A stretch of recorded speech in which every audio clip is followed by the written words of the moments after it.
River in play.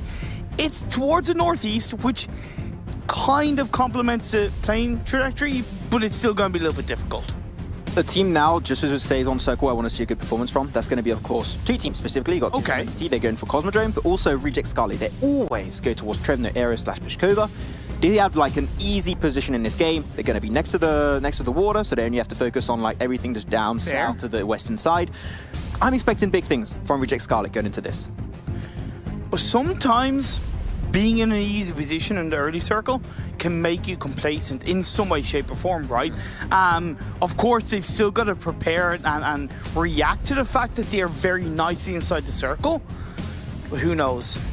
As Bigatron I mentioned, they like to go towards Milner Winery because the playing pass wasn't really working out for them. They went to a location which is actually already taken up by one player of Team ID, and that's going to be Kratos. And I think we might actually have an early 1v1 with Kratos and a player of Bigatron. Ooh. Kratos landed earlier. He's gotten into a vehicle and he's actually disengaging. He's getting the hell out of here. And here's the thing, a player of Team IND don't normally drop there. They all normally land in Cement Factory. So we're already seeing in the first couple of games, teams trying different drop spots based on the playing trajectory. And I think that's an element of the fact that we are further into the World League. So teams who are more secure, trying different things. Or maybe he was eating watermelon, he was a little bit late to join the party, and then he just dropped at the end of the plane path. That could be also. They do serve pretty good watermelon on the plane, in fairness. Do they? Oh, no, yeah, they do. They do. I can confirm that. I want some pineapple, but you know what? Pineapple gang, watermelon gang, tell us how you're supporting. We love to know it. Now, Valdez, the murder, the winners of the last game. This is the kind of map where if you control the circle shifts and control the map the way Valdez did in game 1, I can actually feel that you can get a stronger result. I know their result was really strong, but I feel like you could even hit the 20 kill mark because of the way they controlled the circle in game 1. Who knows? Of course, time will tell. Yeah, the late game control was definitely really good. It's a little bit harder to pull off that same amount of control on the Vikendi because you're so usually potential vision coming up from other teams around you.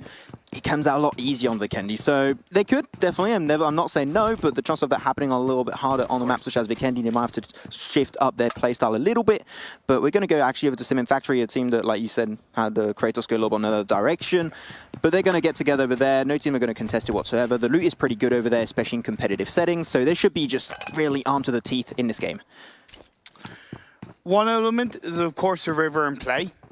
That because you could see easily the phase 2 shift far towards the west. So I don't think we'll see RQ go anywhere near the east side of the river. But the question I have for you, like, if you're Megastars and King of Gamers who are pretty far on the west and the southwest, with King of Gamers just above Dino Park and Megastars and Dobro, currently right now, like, how would you recommend they kind of rotate into the circle? I think that you think I'm going to say Megastars take boat. I would say no. No, I wasn't actually thinking okay, just in case. But like, I would say Megastars definitely do not take boat rotations up the north because, you know, Box Gaming, TSM Entity, Reject Scarlet, they are teams that like to drop in the northern side, and it also makes sense with the plane path. So boat rotations this time around aren't out of the question. I do not play with the boats. It doesn't work out with this plane path. Because when you mentioned it, I was kind of like, wait, maybe the boat would work. But when you brought up the point of Box Gaming, TSM, and even Reject Scarlet, yeah, it does make complete sense. But now teams are starting to move their way in. TSM Entity, they're in Cosmodrome, which is also an area which is quite, you know, strongly inside the circle. But again, it's the kind of area where it's a little bit in, so you don't see that much around you. I'm going to go actually on something that Frost said like a few days ago. I think it was like in our second week of league play. And he mentioned that he wants to see TSM Entity holding down compounds that they can easily control as a 4-man team. Cosmodrome is definitely not one of those compounds. It's still the early stage. They're just routing up, and they might try and rotate a little bit early on to get a better compound under control. But it's just, I hope to not see TSM Entity hold on too long over on Cosmodrome because it could be a little bit risky if teams like to rotate there, which most of the time is not the case, but it's PMWL. You never know what's around the corner. Well, you can see on the map that kind of like they're not really rotating out of it too quickly, and the likes of Reject Scarlet and Valdez are kind of getting a little bit closer along with Synergy down south, but we do see the rotation of You Level Up is going to come together with BTR. You Level Up always do the same rotation, so I think the Bigatron, maybe the intention was to, like, you know, okay, You Level Up, there always come this rotation, we're going to try and gatekeep it a little bit. That could be definitely one of the play styles. They're going for 2-2 splits so far, but You Level Up now, they got already Jackson and Yuxian round, they already passed through Bigatron, and the two of the players behind, they're going to try and weave around it a little bit to avoid the players of BTR, which I like to see. And BTR, now they know that the team is going to respond in a more passive manner, so this is not a fight that they just want to, go engage on really heavily. So they're just going to move out and find a better position in circle, which I like, once again, is the respect of BTR. And I definitely don't want to see teams too early on take a far coastal line. Like we see Box Gaming going for that north coastal line position, because unlike King of Gamers in the first game, when it was kind of phase 4 and it was still on the coastline, cool, that made sense. But this is only phase 1. You got at least 3 more circles before, it in any way settles in a certain direction. So taking that coastal line and fear too early can punish you. Yeah, that's what actually shut down King of Gamers last game. They went too heavily next to the water side, and then the circle shifted away from the coastal line, and that's when it can be a little bit risky. It's like a similar situation, but almost like a lot less, aggressive in a sense. I don't know how to really put it, but like it's not going to get rid of your entire squad. But here, actually, Box Gaming, they're actually going to move a little bit more inland, so they're going to follow your point, Imperium. Well, a caveat to that, and I think it works in Vikendi as well as any other map, of course, but I feel like Vikendi as well. It doesn't matter how strong of a position you have inside the circle. If you can't take advantage of that position, you're wasting it. Oh, Jackson, he's flying! Oh my god, he started that moving. I've seen him ET. I can fly. Okay, got that. I was going to be doing a reference to ET right there. Okay. No, see, actually, no, I'm going to give you credit for that reference, in fairness. I'll give that jump a good solid, without seeing the landing, a good solid 8.5 out of 10, just for the height alone. But anyway, I'm going to edit a meme where he actually just goes in the sky and just never comes back down. Where is he going? And the thing like Okay, no, I'll stop. Stop that, please. Stop right now. Stop it. Okay. But yeah, now you level up. They got the high ground. They got the compound. Bigatron during their rotations, they can get information looking for Micro Boy, but they're just too fast. Fasty boys right there. Yep. Luxy and Micro Boy going to make it over to Ryzen and Zuxi. They're going no compound by compound. And I like to see it. It's very by the book in Vikendi, where do you just send a few players forward, find a compound, is it free, send it to other players, boom, boom, boom, one by one. Yeah, it's just kind of moving little by little towards into a more centralized part of the circle. With the blue zone closing in, and most teams basically heading either into the east of the river as in mid-center circle or to the coastal line of the west side, it's created more space for Freestyle and Megastars to get into the circle. Getting there a little bit slowly, of course, maybe for Megastars to could stop just before Podvoso, do a little bit of scouting and see where they go from there. Of course, phase 2 could go anywhere. It could go anywhere indeed. Mount Kresnik, a position on which normally ROQ Athena like to play around a little bit, try and find some good control over there, but this time around that will not be the case, which I like to see, because you mentioned that you weren't too happy with it, and now it's actually somewhat on the edge. So I actually respect the fact that no teams, especially ROQ Athena, are not going for that, because it's always risky going downhill from Mount Kresnik, especially when you go to the eastern side or the northern side, because there are a lot of compound next to the river, so it's always a risk. They're not going to take it this time. I like that. Yeah, no, I do. I was expecting them to stay Mount Kresnik because we've seen it happen before, but the fact that they did it relatively early into the blue zone closing in has helped them, let's say, prepare for the likes of King of Gamers coming in from behind, and even Team Secret. TSM, they rotated and shifted away from Cosmodrome down south. They're quite central inside this phase 1. Let's see what they can do with it. But shots from Viru, not quite connecting all of them under Harmony. Dance, Harmony, dance. They're trying to get a few nice shots. Put him down to mid-health. You know what? That's going to still force a little bit of a response, and it's going to be forcing a few meds to come out. By the end, Orange Rock, they get themselves some pressure, pushing them back. They can't really get any pressure down. But I'm surprised that Valda's the Murder team that we've been praising last game for getting a lot of good control. They're very spread right now. Maybe a little bit too much? Too spread? Possibly. That's possibly, but of course, depending on where this circle shifts on phase 2, I think now is very important that they commit to a core area if they can, but because the shots have been put out by Orange Rock, and you mentioned about kind of pushing them back, it's also maybe making Valdez a little bit hesitant on moving from their position where it might lock them in. So I don't think they have the biggest amount of confidence, but we'll see what they'll have to do. We saw the map there for a split second, and we saw that TSMNC actually did move away from Cosmodrome. So you know what? I'm happy with that one. Yep. Getting full compound. It's a lot more affordable for them. For sure. You know, the rent can be pretty expensive around here on Vikendi, so it's fine to reduce the pricing, because I think going for like the entirety of Cosmodrome, that must be pretty expensive. It is pretty expensive, I can confirm. but you do get free watermelons. Anyway, Galaxy Racer Celts rotating a little bit closer to T1. T1 are on the western side of Peshkova, and you see the shots from Missile not quite connecting as of yet.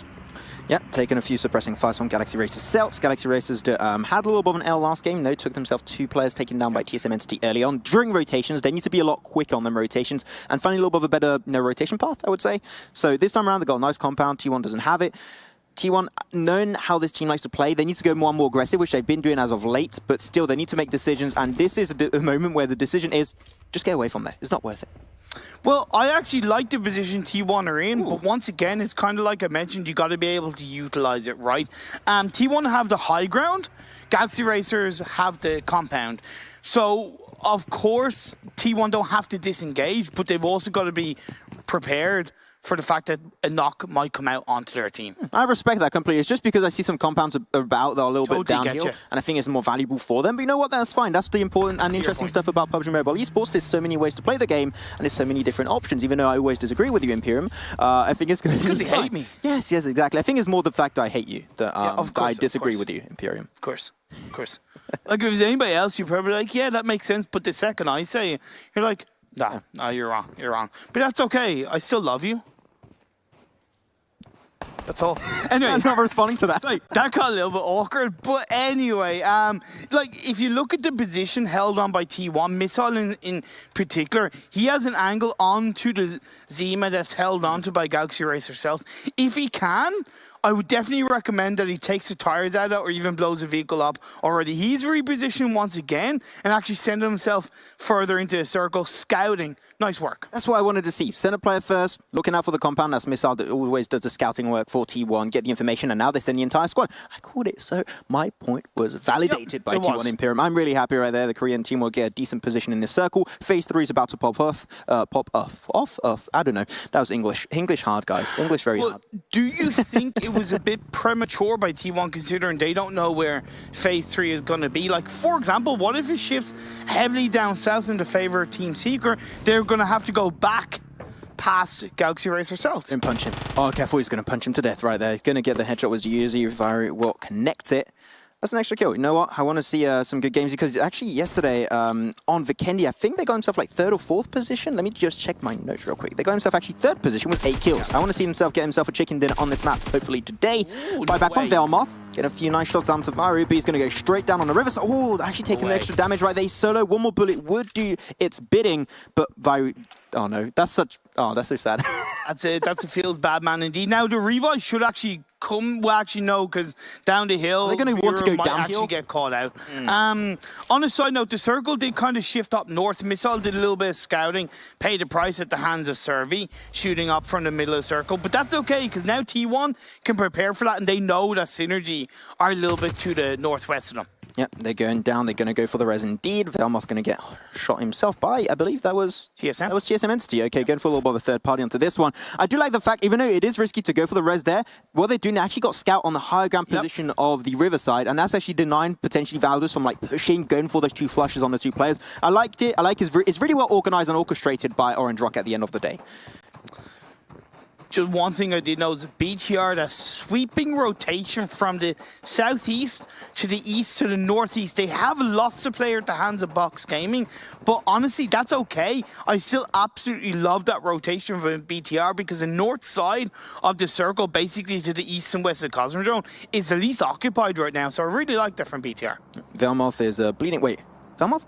He's actually getting res back up, I believe. Yep. Oh my god, I thought he was going to just about bleed out. But yeah, Bigatron, that rotation just mentioned, you know, just going all around the edge of the circle. They don't, on Vikendi, they don't like going dead center unless the circle's in their favor, which we saw happen multiple times when they were playing in Winery, and they're like that big circle magnet going in their favor. This time, it's just not worth it. They know that potentially a lot of teams, because of the playing path and where they drop specifically down south next to Contra, it's just not worth going center because a lot of the compounds are indeed occupied. It's a risk that is not worth taking, so they're playing the more passive game, which, once again, I keep mentioning it, and I think I'm like a broken record at this point, but I love the respect coming up from Bigatron to know when or when not to go center circle. It's intelligent, and intelligence is such a key aspect of PUBG Mobile. Of course, experience comes into that, right? We saw in the last game with Microboy getting into that vehicle. That split-second decision, that comes with experience, but at the end of the day, intelligence is such a key part. Now, one thing I do like is the fact that I love the fact that Galaxy Racer Celts repositioned away more towards the center part of where they were down the south part of the circle, because it's now giving them a lot of time to prepare more of teams coming in from around. So really nice play from Celts. Play for themselves. Yeah, like any of that sentence. Yeah, they got a decent position in the circle, and nonetheless, it's pretty interesting. Freestyle, as always, it's freestyle. They're going to play the edge of the circle. It's been working out for them from time to time. So I'm intrigued to see how it can go on for the entire game, because their team that I said, I want to see them prove themselves when they don't have the circle in advantage. I want to see them take control and push them forward, just like Valdez did last game.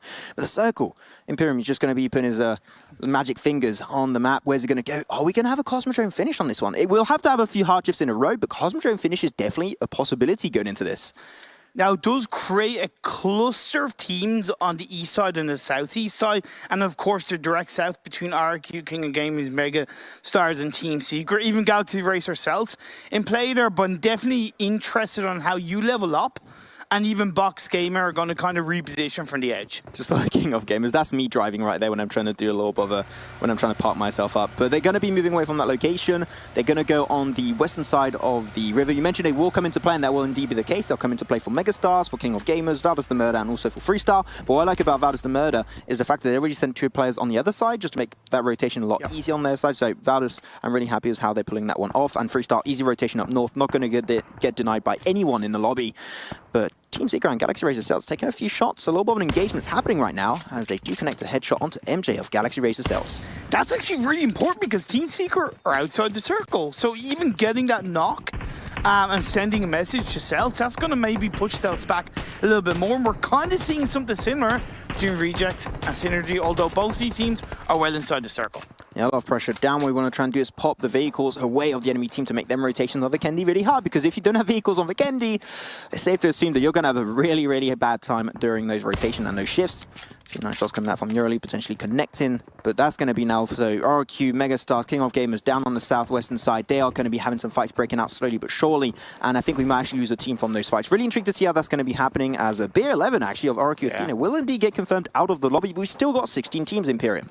Yeah, playing the bridge position at this late stage of the game in Vikendi is always incredibly risky, because 1, it's not compound, 2, it's kind of low down, and you have a little bit to play around, but now as Team Secret are going to crash in on the Galaxy Racer Celts, a pre-nade by Ultron. Let's see if it can connect. Oh, I saw that grenade fighting back. Might put Ultron a little bit of damage down, but no damage connecting onto him just as yet.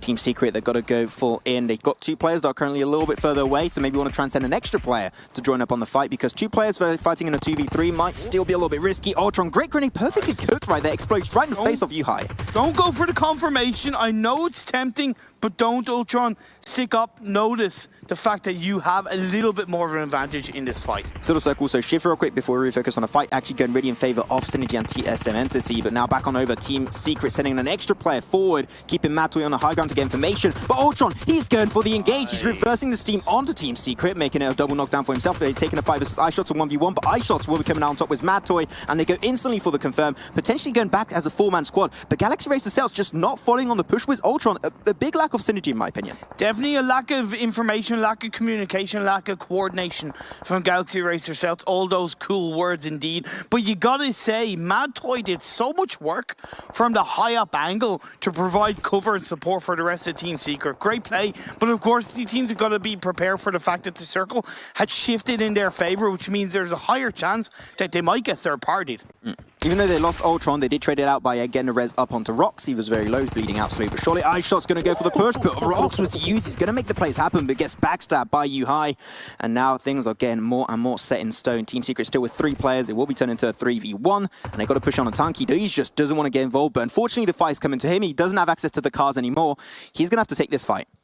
Yeah, he can't even make his way kind of down the hill. He's a little bit stuck in a rut in this situation. Of course, he's giving time and space for Team Secret to get those revives off. He's going to run for it. He looks to try to reposition away. You do have the likes of Synergy and IND down the south of him. Oh, they know where Tanky is now. They're going to go for the push. Can they get the kill? Tanky's going to get absolutely destroyed by those 3 players of Team Secret. Very clean. No playing together once again, which we mentioned many times. They playing more together. That synergy is coming together, and now allows them to pick up 4 easy kills on Galaxy Racer Celts. Talk about Okay, wait, 4 what? easy kills. King of Gamers getting the kills on the RRQ. RRQ, like you said, playing that bridge area, but when they had to disengage away, King of Gamers were already wrapped around and they were able to take advantage. So nice play by King of Gamers. Maybe slow reactions from RRQ. Megastars have created that space, though. They are coming in close to King of Gamers. The box are eliminated. And the circle shifts pretty central. A little bit high up on the northern western side, but still Synergy got himself the only compound remaining in this circle available. Is very on the edge, though. We'll have to keep that in mind. But now all the teams, they're going to have to race on forward because you have not really a lot of teams, not a lot of areas to put pressure from. A little bit of high ground up north especially. Yeah. But it's going to be intriguing to see which will be the first team to try and get that position under control. Talk about positions under control. Two of the probably the most passive teams in the PMWL, Freestyle and Reject Scarlet, clashing together. Freestyle down to 2 players. Grenade being thrown out by Kashuf. Can that put the pressure on the Reject Scarlet? Not quite. As the revive came through, Reject have 3, Freestyle have 2. Yep. Reject Scarlet going to go for the push. The team that loses this fight will be known as the most passive team of PMWL. But here it is. Nice break coming out from Black, able to stop Sarah from peeking too heavily. Sarah with the M4 trying to get the initial engagement. But it is a 3v2 so far. Imperium, as Kashif, not going to be getting too far and involved in this fight. But here it is. I like Sarah trying to be proactive, trying to get another angle. We need the rest of Reject Scarlet to go for the push. And as I mentioned that, they're going to be following suit on the engagement. Black is going to try and reposition. M762 not connecting, as it's going to be Freestyle down to 1 player that's standing. No, Kashif goes down. Reject Scarlet win out, and Freestyle are eliminated. That was extremely close. Yurli and Duelo were so damn low. 1 bullet on each player, and that was going to be game over for them. That was very intriguing indeed. But Orange Rock going to take another fight. They took a fight with Bigatron earlier, came out on top, and now taking another fight versus Valdez, the murder. Valdez down to now, I believe that's going to be still 1 player. And nice comeback from behind from Viru, getting the absolute obliteration onto Valdez, the murder, eliminated in 11th. What goes around comes around. We saw Valdez taking out Orange Rock in the first game. Now in the second game, Orange Rock win out. But this fight continues on now between Team Secret and you level up. Team Secret once again playing the high angle position, but now all members are in. It's just 1 player left standing. Pmwl trying to do what he can. He drop shots in, but the man advantage is proved too much, and Team Secret once again win the fight and survive as a full squad. I really thought Pmwl was going to get the entire team flushed out because he was down low. It was again really good spray through, and they were all forcing 1 by 1 through the door, which means that you can easily spray them out. But Team Secret at the end of the day coming out on top once again. They took a fight versus GXR in this compound, taking another fight now versus as a squad, and still remaining as a 4-man squad. It was 8 kills so far on the leaderboards. They are doing insanely good this game. Megastars avoided King of Gamers, got it in a circle before them, but they are now pinched between Team Seeker and King of Gamers. Of course, on the east, T1 and Team IND getting close together. They're going to be clashing pretty heavily. They lose 1 player, which is Slayer. Indeed will get confirmed, leaving Snacks alone. Getting a push from the backside by ZZP, but actually Snacks going to be redeeming this entire game for IND, and we'll normally be able to get the double res on 420 OP and also on Kratos. That was damn close. We had so many close fights on this Vikendi game. Yeah, close but no cigar. Cigars in Vikendi don't really work too well because it's too cold. As Team IND are finally eliminated by the guys over in Synergy, taking advantage of the fact that they were able to third party as Megastars play out in the open. The circle shifted a little bit centralized, leaving TSM in that strong position on the west side of the circle. And Team Secret with the high ground now get information, but they're actually really far away from the circle, so they want to try and get rid of as many enemies as possible before trying to take control. But one team that's already taken control, that's TSM Entity. Up north on the western side, a lot of control. They got a little bit of high ground available for them potentially. They got all the view that they need on the Valley, especially on Megastars. They could pick up a lot of frags onto this one, but they'll have to share it with Team Secret. And also even King of Gamers got a knockdown on the Z-God, so that's something that TSM Entity will be aware of. It won't be flushed out, so TSM will stay up as a full squad, but at least they know as Team Secret send it forward. 2 players inside the vehicle. Vexy trying to hold on with the other 3 members. Oh, Megastars coming through, but Paradox gets a knockdown, and now he comes in behind a rock, trying to take down Mad Toy, but now Team Secret Cavalry arrives. Vexy, he's making it happen. Explosive car picks up 2 kills. Sexy Vexy right here. Those are the sexy players we want to see. And Team Secret getting absolutely destroyed. 5 teams remaining in this one. That was a huge play for Megastars, and now they can easily rotate down south in the circle, but they still got to get involved with King of Gamers.